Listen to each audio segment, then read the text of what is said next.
Like thousands of Puerto Ricans in the 2 months since Hurricane Maria devastated the island, Cristina Sanchez is saying goodbye to the US territory and heading to Florida in search of a new and better life.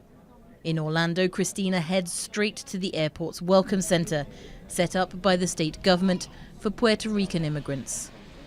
I'm literally fleeing to get away from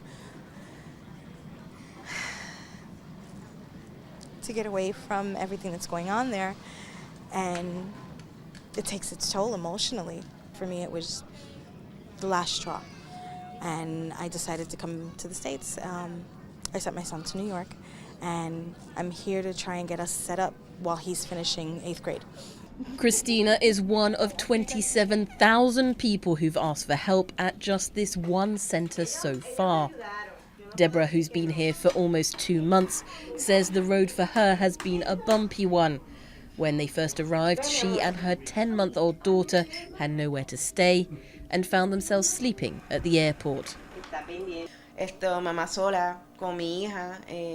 I'm a single mother with my daughter, and I don't want any harm to come to my daughter, so I was very afraid. But thank God these people helped me. They saw my situation, they had compassion and took me by the hand. Now they're living in a hotel room paid for by the Federal Emergency Management Agency. As she struggles to find full-time employment, Deborah has been working at one of the organizations that helped her. Non-profits like this one are helping to fill the breach, but even they recognize that this mass migration, concentrated on Central Florida, is putting a strain on services. So imagine your resources for the schools are going to be limited. Your hospitals, because we have a lot of families that they have not been approved with insurance, so they have to go to the emergency room without insurance to be covered. So it's going to be taking resources out of the everyday life of the community.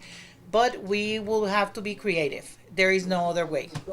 Both Deborah and Cristina will now need to find somewhere to live before their FEMA housing subsidies expire in January.